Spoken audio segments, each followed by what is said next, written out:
everybody to this drum talk, which is going to be about the Music City Drum Show that was held on July 20th and 21st in Nashville, Tennessee. It was a wonderful weekend. This is kind of going to be like a wrap-up of my experience there. I will probably talk a little bit about this on the next Ask Earl Anything show, as you all know, for those that missed this. But met a lot of people, had a lot of fun. My ears are blown out still from the event. To say a drum show is not loud would be a lie. Hearing protection is a requirement when you go to a drum show. I don't know what else to say. The funniest thing about being at a drum show and walking around is that it is just so stinking loud.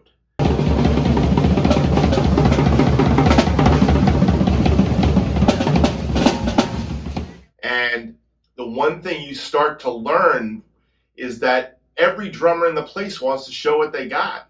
And I got to be honest, I'm not that kind of a drummer. Those of you who know me, I love playing songs and playing in the pocket.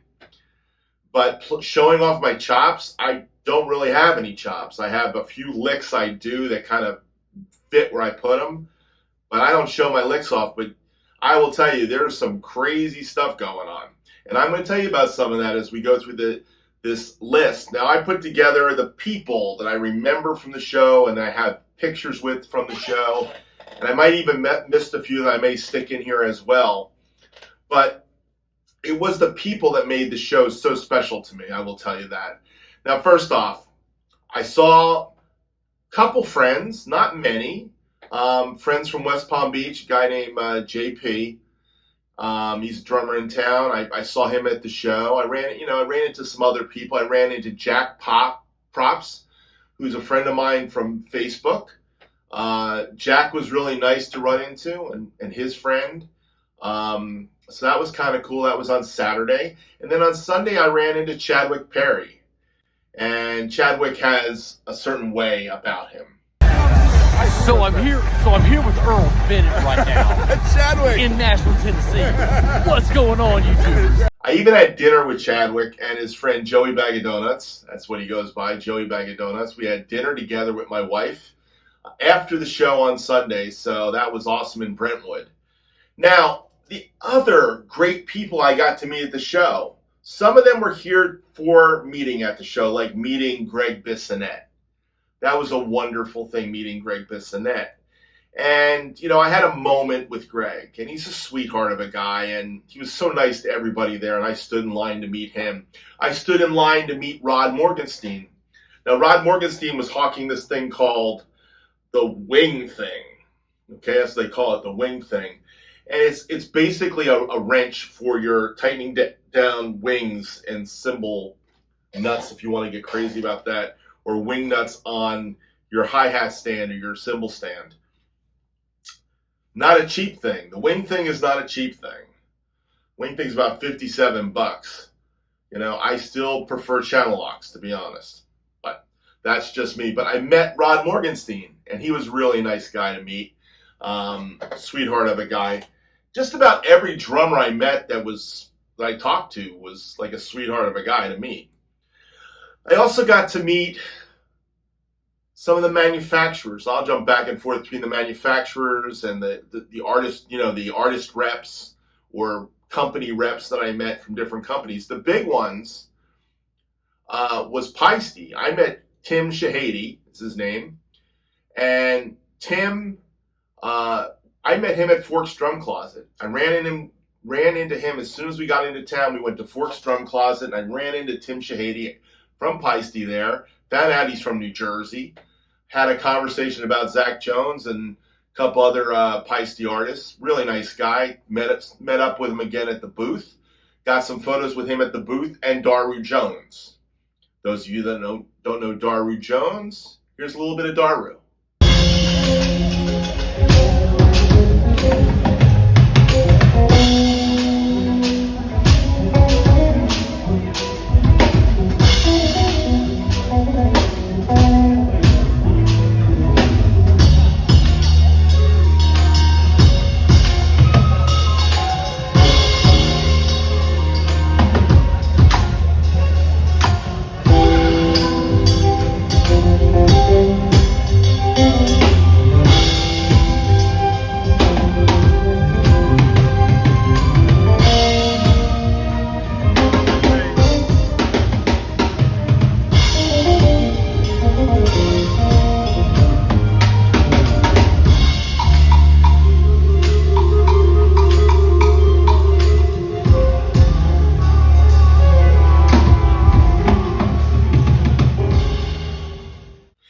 Daru is a special drummer. He has a certain style. My wife really dug Daru's style. I could never replicate Daru's style. But I was quite amazed at the John Patitucci tune he was playing along with. And then he played along with the Steve Gadd solo, and he played against Steve Gadd. It was very cool to watch. I'm not going to put all that in this video, of course, but maybe a little bit of it. But he was a really neat guy. I even shot one of his shots for his social media at the Paiste booth. They got the Paiste logo in. It had to be a certain way. He's very social media savvy. Nice guy, though. Very sweetheart of a guy. Loving guy.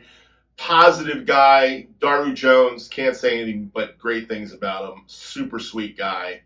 And a very interesting drummer. And he's one guy you want to kind of go find and listen to. He's the up-and-coming new guy in Nashville. Not for the studios so much, but for the stuff that he does, his thing. He plays in the studios, too, of course. Couple other people I got to meet. I got to meet some of the people that my wife has interviewed for Modern Drummer that we know in Nashville. I didn't run into John Hammond. I heard John and his brother Mark were in town, and we would have loved to have met them because my wife interviewed both John and Mark. And I've never met Mark. I've met John a few times. We're friends on Facebook and stuff. He connected with me on Facebook while we were in Nashville. Unfortunately, he wasn't coming back the second day. But I did get to meet Greg Morrow again, and I've met Greg a bunch of times and ran into him in Fork's Drum Closet a few times, randomly, 2008, 2015 probably. And then we ran into him at the show, and my wife and him reconnected, and he had nice things to say about my wife and having that article on his wall, you know, from the Modern Drummer thing. So that was really cool, reconnecting with Greg. A couple other people, you know, so Rod Morganstein, Daru Jones. Oh, just before the end of the show, and I did not go to the Yamaha event, which I wish I did in some respects, but in other respects, it was just tiring. You know, the show took a lot out of my wife and I, so we just wanted a quiet night on Saturday night. We didn't go back into town for the show, but Paul Line played the Yamaha Artist Show at a hotel there that I could have went to. Chadwick was at that. It was a great event from what Chadwick told me. But Paul Line was at the show and on Sunday, and I actually got to meet Paul Line and take a picture with him and talk to Paul Line, and Steph did, and that was really cool. And it's, you know, when you meet your heroes, the guys like John Hammond or Greg Morrow or Paul Line, those are heroes of mine. And those are very special people that have influenced my drumming in ways I can't explain. They are just huge influences on my drumming. Now, I met another huge influence on my drumming, a guy named Bob Moses. And I'm going to give you a little taste of Bob Moses for a second.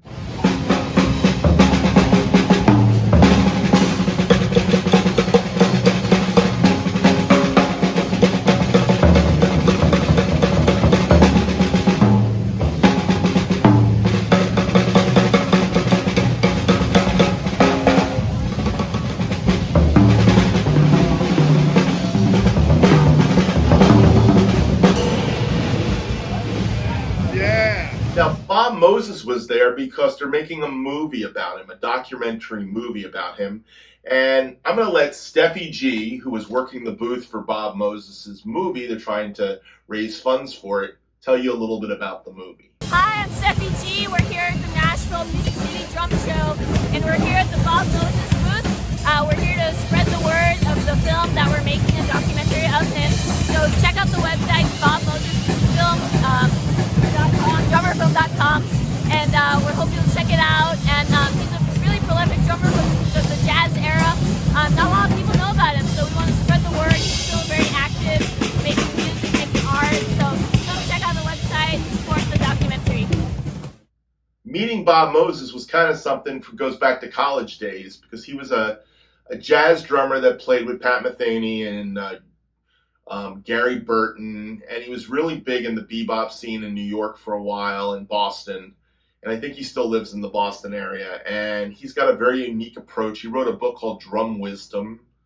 Modern Drummer Publications put it out, and it was just neat meeting the guy. And the funny thing was, he was sitting there playing drums against this poor kid that was sitting next to him on this beautiful Rosewood Sonar kit. By the way, I had the opportunity to sit down and play the Rosewood Sonar kit next to another guy who was bashing on it, and I was just playing next to him. You'll see the difference between my approach to playing and his I'll put this little clip of it.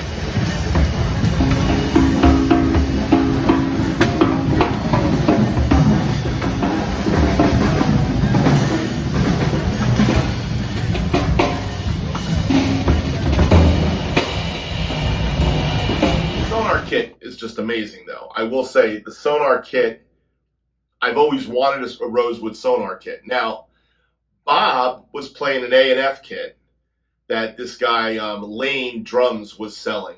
His name is Lane. He's from Louisiana. Really nice guy. He was selling some really cool cymbals, and he had a nice set of traditional hi-hats, 14-inch traditional hi-hats. I think he was selling at a really reasonable price. But do I need another set of hi-hats? Probably not. You know what I mean? A Paiste hi-hats. But that was really cool. It was really cool seeing Bob Moses and meeting Bob Moses and getting to tell him he was an inspiration, when you get to meet those guys. Now, some of the other people I met, right next to that Lane booth, was a guy named Timothy Roberts who does custom cymbals. And I met Timothy Roberts, and I think Timothy Roberts is going to modify one of my cymbals. There'll be more about that story when we do it. But let me let you know who Timothy Roberts is. He's got a YouTube channel, so go subscribe to his channel. And here's a little bit from Timothy Roberts. So I'm an independent cymbal smith. I make cymbals from scratch. I get the blanks shipped in from Brazil and hand hammer them. I also have a machine that helps me with some of the shaping. And I make a lot of cymbals that are in the vein of like old vintage cymbals, and then I make some modern ones as well. So awesome. Yeah. Now, like I said, Timothy Roberts is really a cool guy. He has Reverie drums and Timothy Roberts cymbals. He makes cymbals. He modifies cymbals. I've been following for at least a year and a half on YouTube, and I really enjoy him. And I'm really looking forward to getting this cymbal modded. So that's one of the things that's going to happen in the near future, and I'll have more about that when it happens. Couple of the people that I met at the show that were important. Another guy I met at the show was Chester Thompson. And I ran into Chester Thompson at this booth called Tone Wings. My wife was talking to the audiologist next to us. And I met Chester Thompson and Dennis Halt. So there's two stories there. The Chester Thompson story is this. Chester Thompson is just a sweetheart of a guy.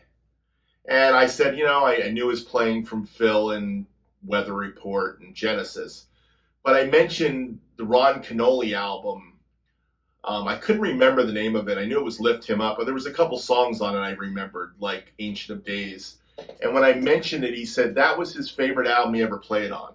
And it was in 1991 he did this worship album with Alex Acuna and Carl Albrecht, the drummer, percussionist, and a lot of percussion on it. Abe Laboriel was on bass. Just an amazing album. I've done a few covers. I'm going to be releasing them on Sundays from the album. And Chester just inspired me, just meeting him. What a nice guy. He was a super, super nice guy. I wish it was a little quieter and we could have talked a little bit more, but he was such a nice guy. It was really cool.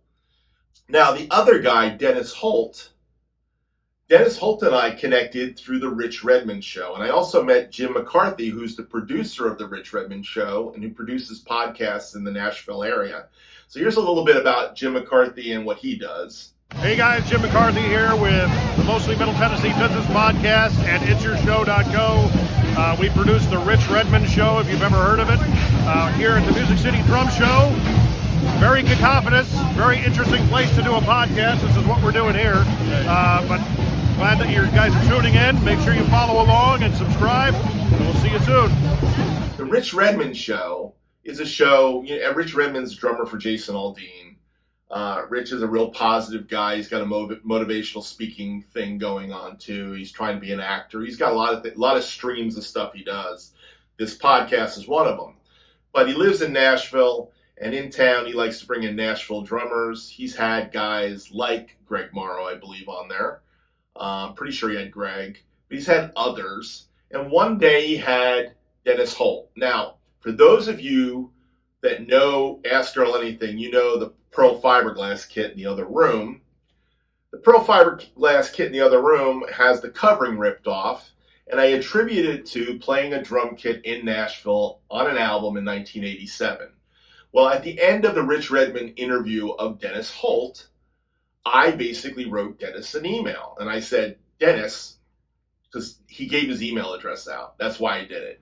The very end, he said, if you want to reach me, you can reach me at this. I took it down, figured out what the email address was, and sent him an email. And about 10 minutes later, he wrote me back, and he told me that the story I had about the kit, he told me that the kit at Hummingbird Studios, the pearl fiberglass kit with the power toms, double-headed, and the Ludwig 18-inch bass drum that I've told the story about before.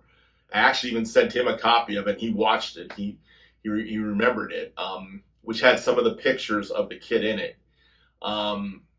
He said, yeah, that was my kit. And I will one day get to dig a little deeper into the understanding of that kit, other than to say Larry London was the one that recommended him, because they were both the pearl artists at the time, recommended it to Dennis to basically order a kit without any covering on it. And I believe it goes back to Hal Blaine. So we didn't get that far with it, but we did talk and we did connect. And I'm looking forward to talking to Dennis Halt on the phone and getting more of the story. But Dennis Halt was a really nice guy. I saw him both days of the show. Really cool guy. And I look forward to having more stories about Dennis Halt and meeting him and continuing the conversations. Another guy I met outside of the auditorium was Harry McCarthy. Now, Harry McCarthy runs Drum Paradise in Nashville. He is a cartage company, and he does a lot of the cartage for guys like Steve Gadd and Vinny Colaiuta, I believe, when he comes into town, and other guys that come into town, and a lot of guys in town he does drum cartage for. He also used to do Ringo. I think his partner does, the other one, Jeff Chonis, does Ringo's stuff now. But Harry was a really sweetheart of a guy. But I met him outside, just ran into him. It was just so cool running into people. And I this whole episode I realize is name dropping. But truthfully, the reason you go to this show is to meet people and to get that experience of meeting people. So I met some really cool people. And that was one of them. Harry was one of them. Let's see. Couple more things. I did meet some other people that were really important, and I want to say some things about those people. One of them is a gospel drummer, and his name is DanteTazRoberson. And I'm just going to nod to him in this, but I am going to do something about worship drumming, and I'm going to use a little clip that Dante said to me about being a worship drummer. And I'm going to save the clip for that. But he was such a kind guy and such a knowledgeable guy. And he really helped me out because I've been playing drums in a gospel church and I don't have gospel chops. But he said some really important things about worship that hit me hard. So I will do a thing about worship so the worship drummers get the knowledge from him, because he really is a guy that is spiritually minded and understands why we're doing what we're doing in church, not just to play all our licks, but to worship God. So that's going to be really cool. A couple other people I met and talked to while I was there. And I want to talk about a few products I've got written down here. First off, I said Tim Shahady of Paiste, but the day I was at Forks Drum Closet, I met the guy at the other drum shop in town, Drum Supply House. The guy's name is Andy Foote. And Andy Foote runs that shop. It used to be a much smaller shop that was really hard to find back in the day when I used to go to Nashville. I hadn't been to Nashville since probably 2016 was the last time I went to Nashville. So it's been quite a time for me. My wife had been in there a few times before COVID, and neither of us have been back since COVID. So this was the first time we've been in Nashville in quite some time for me. But I got to go his drum shop. That was awesome. Really nice guy. Forks was very cool too. But I met some other great guys, and I am going to include a little clips of each one of these guys and what they do. One of the things for those of you that are followers of my show that are drummers, but you don't want to get into having a recording setup, but you want to have something as a practice tool. This is a really cool product. This is called HiFi Hearing Protection. And Pete Lewis is the name of the guy that made this product. Hi there, I'm Pete Lewis with HiFi Hearing Protection. We're at the drum show here 2024, having a good time. Today is a very exciting day because we are releasing the HiFi 40s. And this is a product I designed over the last 6 months. It's pretty exciting because these are a way to protect your ears while playing drums, but then they have these condenser microphones on either side. And when you pop these on, you can control how much of the microphone you hear by turning this knob, which is a really great way to bring the volume down and then just have a comfortable mix of your drums. The auxiliary input is very nice as well. If you got some practice tracks you want to listen to, or a monitor mix from the board. That's pretty much it. This is a high quality set of gun muffs for the most part. 30 dB down hearing protection that has 2 microphones, one on the left, one on the right, so you get stereo microphones that you have a little knob on the bottom, and you can adjust the knob how much the microphone is letting your drums into your headphones. And then there's a jack that you can take from a phone or an iPad or whatever your music source is and push that into the headphones, and you can mix your music source in there from using your device's volume knob, mix your own drums in there, and then also get the hearing protection while you're practicing. I found it fascinating. I think these would be a great set of, studio headphones to have in the studio when you're tracking drums with other people.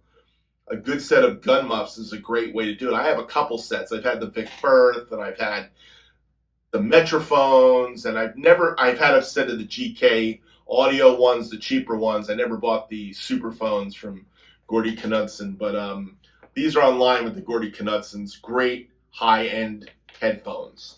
So I met him, Pete Lewis.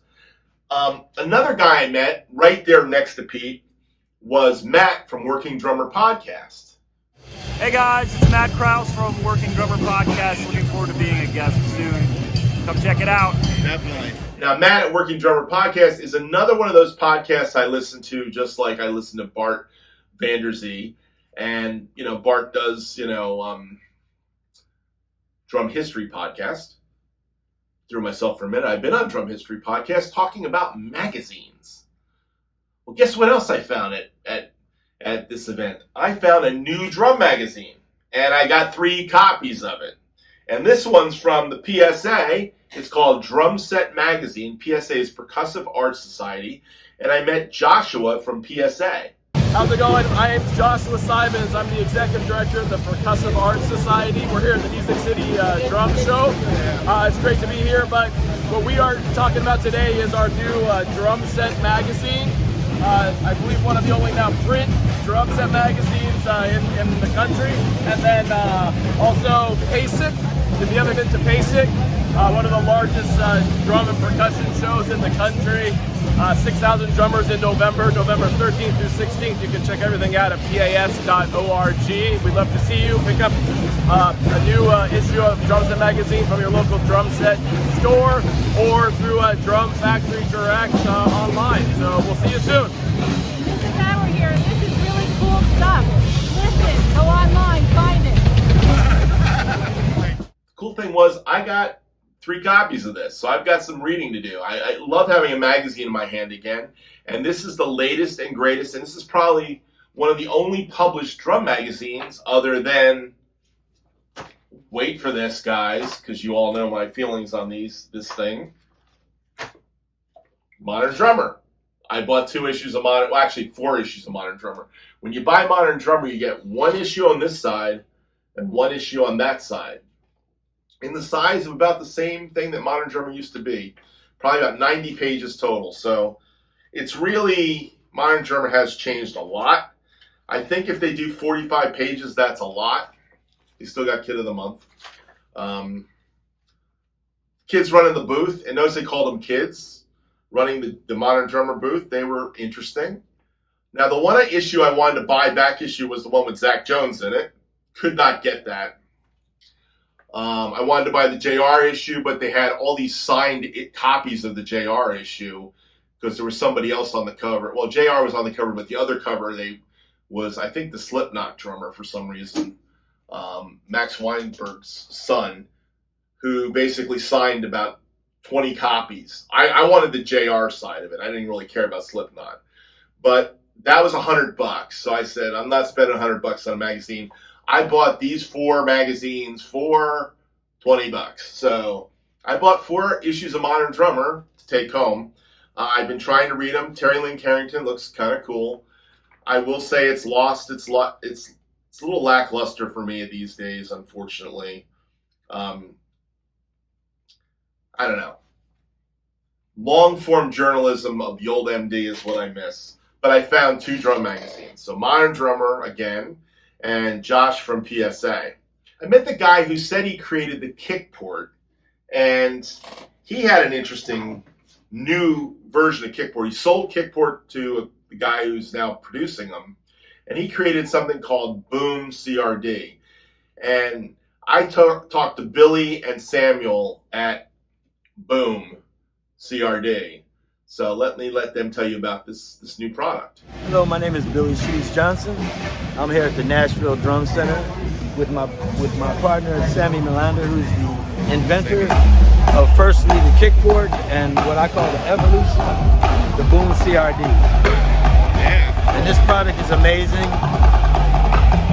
As it says, it puts the boom in your bass. And I'm able to use this thing on any size drum, from a 16, 18, 20. It'll make a 16 or 18 sound like a 22. Amazing product. Yes. And we had Sonny Emery,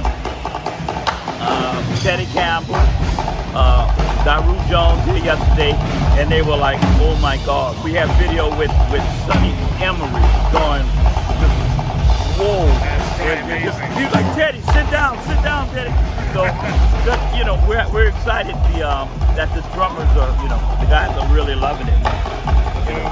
Yeah. Boom CRD. Yeah, and CRD stands for Compound Resonance Driver, and that's how the device sits on the drum head, and there's a love affair between this device and the drum head and the drummer. Yeah. So it's very cool. I'm looking forward to picking one up when they become available. Yeah, and put my name in for that raffle too. Oh yeah. We'll draw on today. Boom CRD. Thank you guys. Appreciate it. Now, when we talk about that sub-kick sound, and that woofer that they're selling here with this Boom CRD, there's the other thing is a mic that does sub-kick. Now, those of you that have a studio, you probably have seen the Yamaha sub-kick mic. It looks like a 8-inch tom put on a bass drum. It gives a real woofy sound. Well, I met a guy who's making a Yamaha sub-kick version of his own. It's called Solomon Microphones, and I met Henry from Solomon Microphones, and I'm going to let him explain their version of a sub-kick. What's up? This is Henry French with Solomon Mics here at the Music City Drum Show, which is getting bigger every single year. So we're here again. I think our 3rd year of doing this. We have over here is our Low Freak sub mic. You've seen it all over the world. It's gone literally across the entire globe. It is basically a new alternative that we've had out for about 10 years now for sub mic audio. Some people call it a sub kick like the original Yamaha. Ours is smaller, lighter, a little more cost effective, truer to the source. What the drummer is playing, that's what we want to have come through on it. It also matches the standard mic stand, so you're not restricted to a specific stand. You can try, like over here, we have them on desktop stands, or even a small boom stand like this works fine, or you can put it on a large stand, however you choose. So all that, and it maps for $230, available at Sweetwater, Musician's Friend, Vintage King here in Nashville, in Europe, the Ottoman, UK, Russia. I can keep going, but I'm not going to do that. We also have the Phone Freak, which is available exclusively at Sweetwater right now. The best, simplest, easiest to use telephone lo-fi mic out there. Awesome. Okay, a couple more that I wanted to share with you before I end this wrap up this whole Music City Drum Show event. First off, there's a guy I follow. His name is Michael. He used to be one of the owners in Bosphorus Cymbals and then Crescent Cymbals. He has a drum show where he brings famous drummers on. He's worked with Stanton Moore on those cymbals for Stanton Moore, and he worked with Jeff Hamilton on Jeff Hamilton cymbals. And I don't want to butcher his name. His name is Michael. I actually was on his podcast at the show. He talked to me about my channel. I don't know if it'll ever come out, but I am going to link a link to his show because I've been a subscriber of it from the beginning. And he was a really nice guy to even think about bringing me on. So if I get on there, great. I'll link that too at some point. But his name is Michael. Don't want to mess his last name up. But I'm going to link that to you so you can see him and that. I think I probably have a picture. My wife probably took a picture. And there's a couple more people I want you to meet. Now, another guy I met was Mark at Artisan Custom at woodworking. He does like woodworking. He makes these cool stick holders that are pieces of art. Very expensive, not cheap. He said Todd Shuckerman is the second most, he's the second person to have the most pieces from his company. I think Todd's bought a whole bunch of them for his studio. Holds sticks all over the place. Very cool stuff. I'm going to let Mark talk. Hey, I'm Mark Eldridge with Artisan Custom. We're here at the Music City Drum Show, and our booth is set up with all our exotic wood products for musicians. We do all kinds of stuff. This is a drum show, so we're drum-centric here. But you can take a look at, we have different stick holders. Some that would sit on top of a heavy stand, and you can set them next to your floor tom and hold all your sticks and mallets. We have some others that will clamp onto a cymbal stand or something for a quick grab. If you drop or break a stick, and we all do, you got to be able to get to it quick. And this is a whole lot nicer than a canvas bag on a chrome piece of metal. So we have the stick holders. We have stick buckets. You can see over here, and these sit on the floor next to you. We have guitar hangers for guitarists. We have some other tables and other things. Trap tables that we made out of marimba bars. Those are actual marimba bars that we couldn't do. Wow. Yeah, we got a coffee table over there. It's pretty cool. And then we have the Todd Zuckerman and the Rich Redmond Signature Series stick holders at the other end. Todd uses this. Oh yeah, I make a ton of stuff for Todd. Todd owns the second highest number of Artisan Customs products in the world. I own the most. Yeah, so he owns more than anybody else. Well, thank you for sharing a little bit about what you do and your Thank you for coming by, man. I appreciate it. Yeah. All right. More things I want to talk about. Okay, I got to meet the Pearl rep, and unfortunately, he didn't say his name at the beginning of the clip, and I didn't get a card, so I don't remember his name. He was a super nice guy, and he showed me the new Pearl line of solid wood snare drums. So here you go. To the Pearl booth here at the Music City Drum Show. What I'm going to show you real quick here are Music City Custom solid shell snare drums. What we brought here is a special offering made by our craftsmen. These are one-offs made just for the show.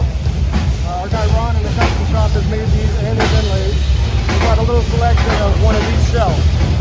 We have here, from right to left, we got the maple, walnut, cherry, and ash. And then we designed these inlays just for us, just to get a once-in-a-lifetime, one-of-a-kind snare drum here at the Music City Drum Show. Awesome.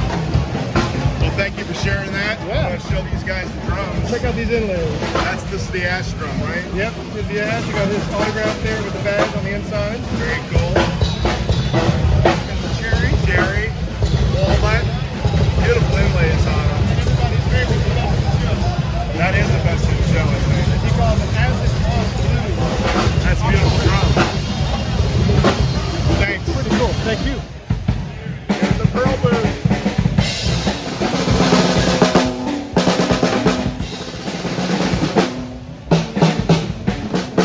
Last but not least, and I really want to say it this way, he's the last. Well, actually, I got two more, so let me go one more. I also met the guys at Drum Center. They sell exclusively electronic drums. I got to play the F-Note drums. I played the Zildjian cymbal new kit, the Alchemy kit. Played a few more. But anyhow, this is Eric at E-Drum Center. Talk about E-Drummers and E-Drumming needs. He had a lot of them. Eric from E-Drum Center. We're here at the Music City Drum Show to show all the electronic drums we sell. And we have a shop over in Knoxville, Tennessee. We ship worldwide, mostly US though. And man over here is Aubrey. He's our shipping manager. And if you guys have any questions, hit us up, www.edrumcenter.com, and we'll talk to you then. Thanks. Now, another booth I stopped at was the Laren E-Drum booth. And I sat there and I talked to the inventors of their pads and cymbals. And we had a discussion, like I had a discussion with Eric at E-Drum Center. My problem with E-Drums is, the F-Note drums were really cool. I mean, they had some really cool sounds and stuff. And I even played the DWE kit at Forks. So I played that kit, which was really cool. The wireless kit, really cool sounds. The cymbals felt the best of all of them, probably. The Zildjian ones were okay, but my problem with E-kits is cymbals, as you all know. Well, when I was at the Laren booth, they dragged me in. I didn't take any video of me playing the Laren drums, but they really asked me questions. They wanted to know what I thought, and I said, I had to be honest. I said, this is what it lacks. Cymbals. The drums are okay. They feel okay. But to be honest, it's the cymbals. And until E-drums have the right cymbals, unless you're a drummer that's learning and you just need to get something to play in an apartment or something, I mean, they all have purpose.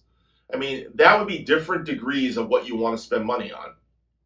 But for a pro drummer, E-drums, for the most part, are for a place where you don't have the ability to record real drums. That's what I see it as. That DW kit, that is expensive. That's not a cheap kit. So you got to have some serious money to buy that kit. I think if I was moving into an apartment scenario and I was still playing drums and I had to give up playing acoustic drums, the F-Note kit would probably work for me more than the Zildjian kit. But probably the Roland kits I've played are also really good. But still the problem is the cymbals. So that's my thing about E-drums. Sorry I put them at the end, but E-Drum Center, if you're a guy looking for E-drums, this is the place to go. Check them out. They have just about every E-drum kit you could possibly want. And now, last but not least, I saved this one to the last. I bought this at the show. There's a few things I bought at the show. I really didn't buy a lot, believe it or not. Now, my plan is to go to Timothy Roberts and get a cymbal modded. That's my plan. And I probably will be boxing it up this week and send it out to him. But this is the only thing I really bought at the show, was this Bovid Percussion. And he makes calf drum heads. And this is a calf big fat snare drum. So here's what the snare drum sounds. No ring. This is a ring on it. A little muted. And then this is with this cool thing. Now, it does look cool. And by the way, the bass drum head for the front of the bass drum, I would love to have one of these. Big fat snare drum sound. So I will be using this at some point. I think if you flip it over, it sounds different. So I'm going to flip it on the other side, the gray side. See what that sounds like. Nah, they're about the same. I thought there was a slight difference the other day. But here's a little taste of Bovid Percussion from Ryan. It was really tough to get Ryan to do this. So here's a little bit from Ryan. Doing calf skin head, goat skin head. Your name is Ryan? Yeah, Ryan McKay. From Bovid Percussion? Yep. Yeah, based out of Niagara Falls, Canada. But doing rawhide and trying to do different things with rawhide that most people haven't really done, whether it's multiply heads, dotted heads, got all sorts of things here. And then shakers, do slack wires, anything to do with rawhide, I'm trying to cover. How long have you been doing this? What's that? How long have you been doing it for? I've been doing bowed percussion since 2018, but I started ducking heads personally around 07, 08. Yeah, I got into it doing djembe repair, percussion repair for a drum shop, and just kind of morphed into doing it. You fix djembes too? Yeah, I fixed anything rawhide. But these heads are all tucked on solid aluminum, so no wood flush, no warping. Nothing like this. These flimsy wood fleshings, no good. Thank you for sharing about your product. Absolutely. I love one of your things, so I look forward to showing it off. Yeah, absolutely. Many things. Very cool. Thank you.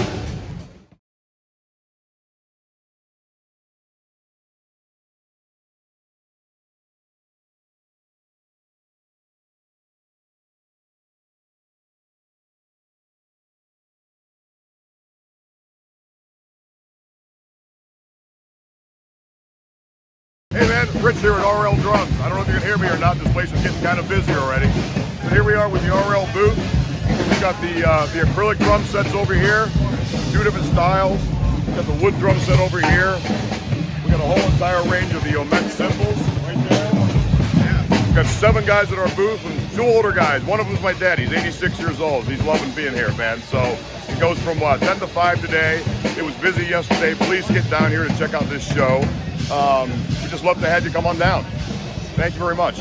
Hi, my name is Jason Reyes. I'm with King's Custom Drums, and these are my drums. I love to build. Probably a unique thing for me is I love to do different tone woods, and I'm disabled. So because I'm disabled, I have time. This keeps me in the drumming community, which is a fabulous community to be a part of. And I love doing it. I love doing it. And the prices are really low because I get to do this from home. And it's a blessing. One last thing. I had a great time at the Music City Drum Show. I did stop at the Gretch booth. I did see Paul Cooper again, who I met in South Carolina a couple years ago, and I went to the Gretsch factory. I never posted any of the Gretsch factory stuff. Paul Cooper was a really nice guy. It was nice to see him again. And I got to talk to Andrew Shreve, who is the artist rep for Gretsch. We talked a little bit, and I talked to him about Mike Fasano and a few other people. And I've been told him about being a Gretsch drummer all these years. We talked about my drums, and he thought it was really cool. I'm still playing them after 40-something years. Since 1979, I've been playing these Gretsch drums. So, anyhow, I had a blast at the Music City Drum Show. I hope you enjoy this little summary of it. And if you have any questions, please ask them. The next Ask Earl Anything will be in August. Probably won't be the first weekend, but, got some things going on. But we will get to Ask Earl Anything. This hopefully will be in the middle of Ask Earl Anything, just to give you a little taste of an Ask Earl Anything that's not an Ask Earl Anything. So, anyhow, thanks for watching. You guys all have a great day. Bye.